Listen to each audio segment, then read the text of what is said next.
السلام علیکم ناظرین، آپ دیکھ رہے ہیں ENN نیوز۔ خبروں کے سلسلے کو آگے بڑھاتے ہیں، خبر شامل کرتے ہیں۔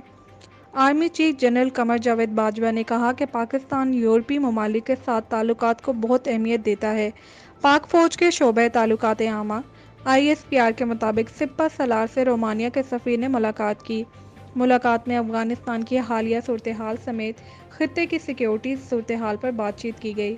Army chief general Qamar Javed Bajwa نے کہا کہ پاکستان یورپی یونین ممالک کے ساتھ تعلقات کو اہمیت دیتا ہے۔